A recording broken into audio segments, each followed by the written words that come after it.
السلام علیکم ورحمۃ اللہ وبرکاتہ۔ مطالعہ پاکستان کا ہم 6 چیپٹر دیکھ رہے ہیں، تاریخ پاکستان۔ اس میں ہم ذوالفقار علی بھٹو کا دور حکومت جو کہ 1971 سے 1977 تک ہے، اس کے بارے میں پڑھ رہے ہیں۔ ذوالفقار علی بھٹو جو تھے وہ ایک طویل مارشل لاء کے بعد پاکستان کے وزیر اعظم بنے۔ اس سے پہلے وہ پاکستان کے صدر اور انہوں نے جو مارشل لاء ایڈمنسٹریٹر تھے ان کا عہدہ سنبھالا۔ وہ پہلے سویلین مارشل لاء ایڈمنسٹریٹر تھے۔ آپ لوگوں کو کل بھی بتا چکی ہوں کہ سویلین مارشل لاء ایڈمنسٹریٹر کا کیا مطلب ہے کہ وہ عام عوام میں سے تھے، وہ فوج سے تعلق نہیں تھے رکھتے، اس وجہ سے وہ پہلے سویلین مارشل لاء ایڈمنسٹریٹر بھی بنے پاکستان کے۔ ذوالفقار علی بھٹو جو تھے وہ ایک ایسے دور میں وزیر اعظم بنے، انہوں نے اقتدار سنبھالا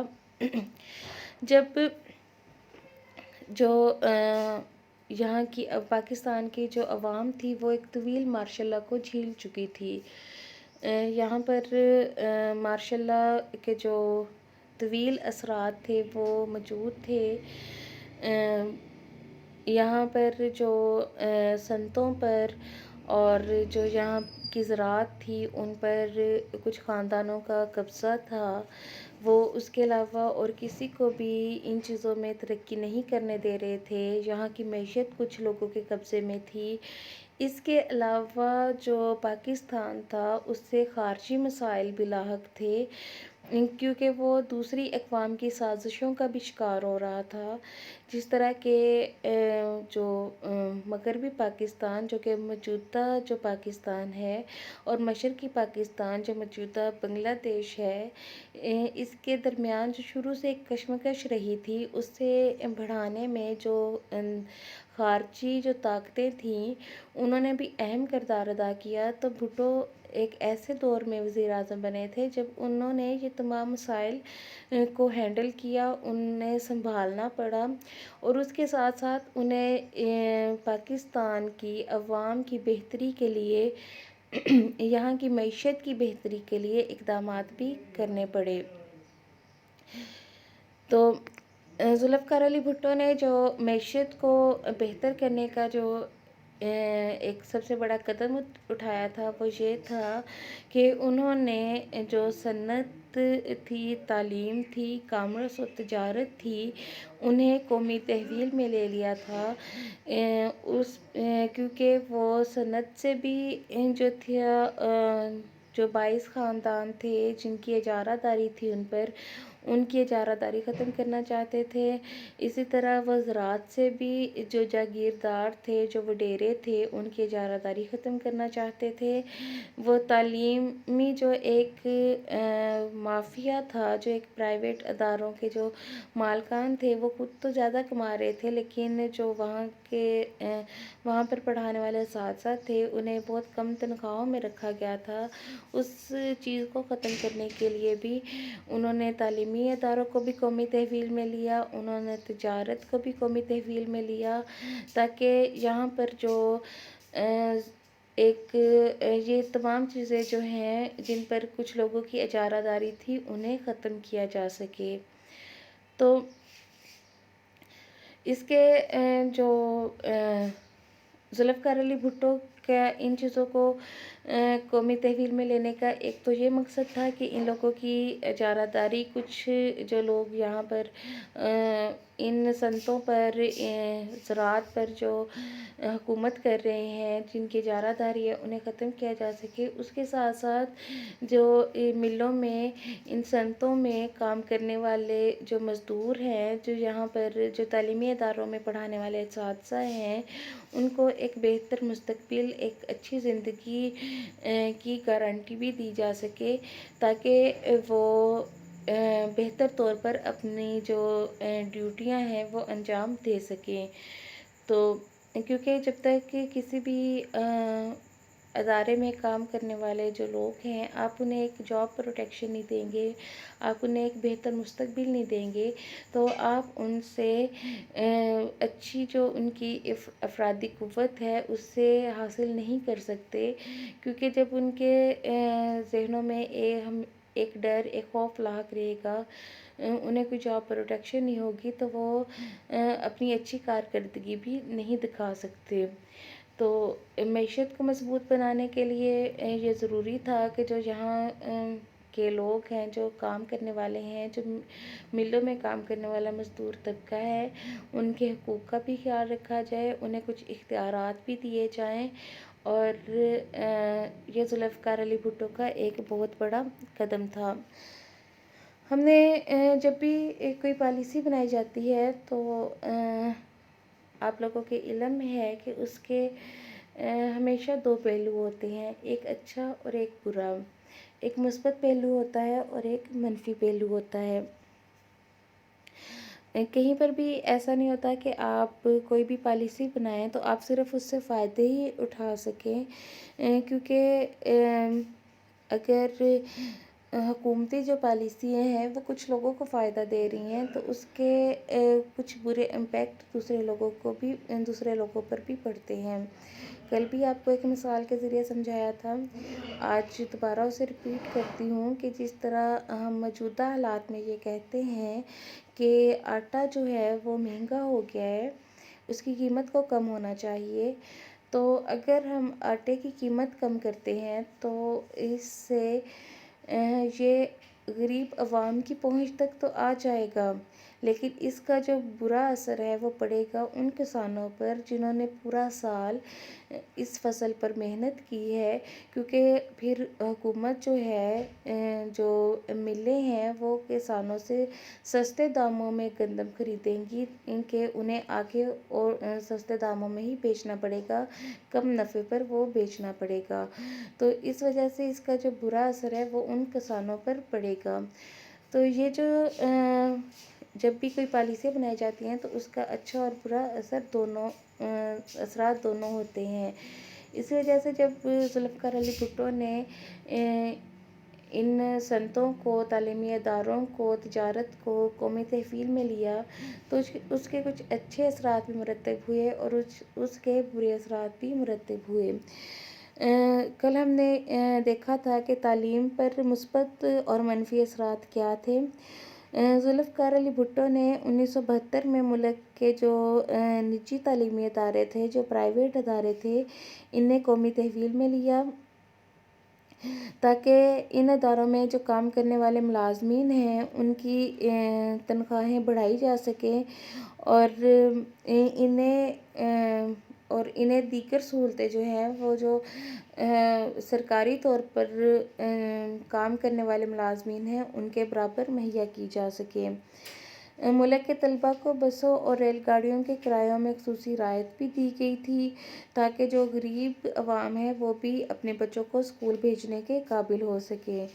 اس کے علاوہ جو میڈیکل، انجینئرنگ اور دیگر پیشہ ورانہ یونیورسٹیاں جو تھیں انہیں بھی قائم کیا گیا، کالجوں کو یونیورسٹیوں میں تبدیل کیا گیا اور کم درجے والے اسکولوں کو بھی اپ گریڈ کیا گیا تھا۔ ملک بھر میں اسکولوں کے جو اساتذہ تھے ان کو تربیت دینے کے لیے تربیتی ادارے بھی قائم کیے گئے۔ علامہ اقبال اوپن یونیورسٹی قائم کی گئی تاکہ دور دراز کے جو علاقوں میں رہنے والے لوگ ہیں جو کہ اسکول نہیں جا سکتے وہ گھر بیٹھ کر اپنی تعلیمی سرگرمیاں پوری کر سکیں۔ لیکن یہ تو تھے کہ تعلیم پر مثبت اثرات کیا مرتب ہوئے، لیکن اس کے ساتھ ساتھ جو منفی اثرات تعلیم پر آئے وہ یہ تھے کہ جو پرائیویٹ تعلیمی ادارے تھے جب انہیں قومی تحویل میں لے لیا گیا تو ان ملازمین کی تنخواہیں بڑھائی گئیں، ان کی سہولتوں میں اضافہ کیا گیا، اس طرح سے قومی خزانے پر بوجھ پڑا اور جو حکومت ہے اس کی مشکلات میں بھی اضافہ ہوا۔ حکومت کے قومیانہ کے اقدام سے جو پرائیویٹ تعلیمی ادارے تھے ان کے مالکان ناخوش تھے، وہ اپنے تعلیمی ادارے واپس لینے کے لیے جدوجہد کرنے لگے۔ طلباء کو کرایوں میں رعایت دینے سے جو ٹرانسپورٹ مالکان تھے اور جو طلباء تھے ان کے درمیان کشمکش کی صورتحال پیدا ہوئی اور چونکہ طلبہ کی یونینز بھی بنائی گئی تھیں اور یہ ایک آزادی دی گئی تھی، اور اس کا جو اثر تھا وہ یہ پڑا کہ طلبہ جو تھے وہ تعلیم سے کنارہ کشی کرنے لگے، اور والدین بھی اس چیز پر پریشان رہنے لگے کہ جو ان کے بچے ہیں وہ تعلیمی سرگرمیوں سے دور ہو رہے ہیں۔ کالج اور یونیورسٹیوں میں طلبہ تنظیموں نے سیاسی جماعتوں کے ذریعے منظم شکل اختیار کی، اور جس سے امن و امان کا مسئلہ بھی پیدا ہوا۔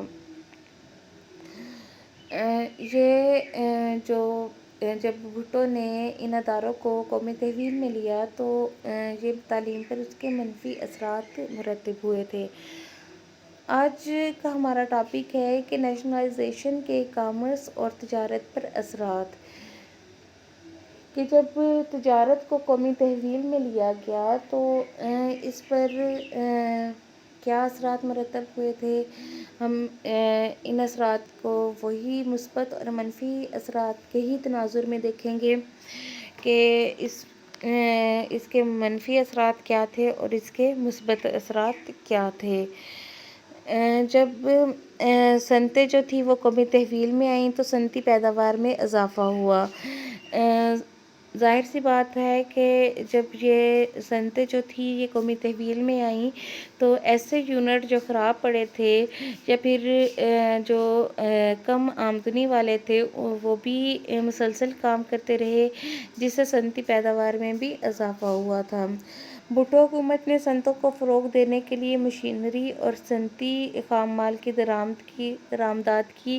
حوصلہ افزائی کی۔ اس سے ملک ترقی کی راہ پر گامزن ہوا اور پاکستان کا توازن تجارت بہتر ہوا، یعنی کہ جو اگر باہر کے ملکوں سے چیزیں آ رہی تھیں تو یہاں پر جب صنعتی پیداوار میں اضافہ ہوا تو یہاں سے بھی دوسرے ملکوں میں چیزیں بھیجی جانے لگیں، جس سے جو توازن تجارت تھا وہ بہتر ہوا۔ برآمدات میں بھی اضافہ ہوا، حتیٰ کہ سبزیاں اور پیاز بھی برآمد ہونے لگے، وہ بھی دوسرے ملکوں میں جانے لگے۔ ملکی اور غیر ملکی جو تجارتی سرگرمیاں تھیں اس میں بھی اضافہ ہوا، کیونکہ زرعی جو اصلاحات تھیں اس سے زرعی پیداوار بھی بہتر ہوئی تھی۔ اس وجہ سے یہ جو تجارتی سرگرمیاں تھیں ان میں اضافہ ہوا، یہاں پر پیداوار زیادہ ہوئی ملک میں،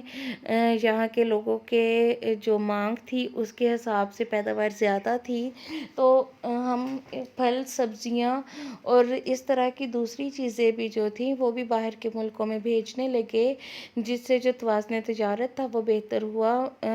جو زر مبادلہ تھا وہ زیادہ وہ کمایا گیا، اور یہ تجارت پر اس کا اچھا اثر پڑا تھا کہ جب تجارت کو قومی تحویل میں لیا گیا۔ منفی اثرات میں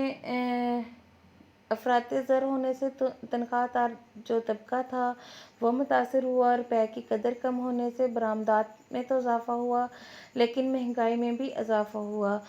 جیسے ہی روپے کی قدر کم ہوتی ہے تو مہنگائی میں اضافہ ہو جاتا ہے۔ چیزیں جو تھیں وہ زیادہ وافر مقدار میں تھی، روپے کی قدر کم ہو گئی، تو اس سے تنخواہ دار طبقہ اس طرح سے متاثر ہوا کہ ان کی تنخواہیں تو ویسی ہی رہیں، لیکن جو چیزیں تھیں، جو مارکیٹ میں چیزیں بک رہی تھیں وہ زیادہ مہنگی ہوگی، مہنگائی میں اضافہ ہوا، اس وجہ سے بھی عوام کی مشکلات میں اضافہ ہوا۔ سامان طیش اور درآمدات بڑھی، مشینری کے درآمدی جو اخراجات تھے ان میں اضافہ ہوا، جس سے توازن ادائیگی متاثر ہوا، کیونکہ روپے کی قدر تو پہلے ہی کم تھی، تو جو ادائیگیاں تھیں جو دوسرے ملکوں کو کرنے والی تھیں ان میں بھی جو مشکلات کا سامنا کرنا پڑا حکومت کو۔ ملکی خزانے پر بوجھ پڑنے سے زر مبادلہ کے جو ذخائر تھے وہ کم ہونے لگے، وہ اس طرح سے کہ جس طرح پرائیویٹ تعلیمی اداروں کو حکومتی تحویل میں لیا گیا تھا، تو ظاہر سی بات ہے کہ ان کی تنخواہیں ادا کرنے کے لیے بھی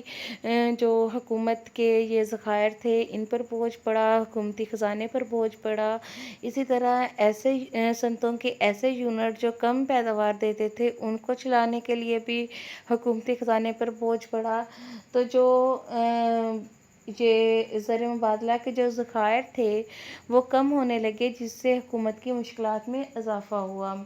1973 میں تیل کی قیمتیں زیادہ ہونے سے پاکستان کا توازن تجارت خسارے کی طرف چلا گیا، کیونکہ تیل کی قیمتیں زیادہ تھیں، اور جیسے ہی تیل کی قیمتیں زیادہ ہوتی ہیں تو مہنگائی بھی بڑھتی ہے، اس وجہ سے بھی توازن تجارت جو تھا وہ خراب ہوا۔ آج ہم نے جو نیشنلائزیشن کے جو اثرات تھے صنعت پر، تعلیم پر اور تجارت اور کامرس پر، یہ تمام ہم نے اپنے کمپلیٹ کر لیے ہیں۔ تو ان میں ہمارے پاس منفی اثرات بھی تھے، مثبت اثرات بھی تھے۔ آپ لوگوں کو پہلے بتایا جا چکا ہے کہ جب بھی کوئی پالیسیاں بنائی جاتی ہیں تو ان کے دونوں طرح کے اثرات مرتب ہوتے ہیں۔ یہ ٹھیک ہے کہ ذوالفقار علی بھٹو نے یہ تمام اقدامات یہاں پر رہنے والی عوام کی بہتری کے لیے کیے تھے، انہیں ایک محفوظ مستقبل دینے کے لیے کیے تھے، لیکن اس کے ساتھ ساتھ جو منفی اثرات تھے وہ اتنے زیادہ تھے کہ ان سے بھی صرف نظر کرنا مشکل ہے۔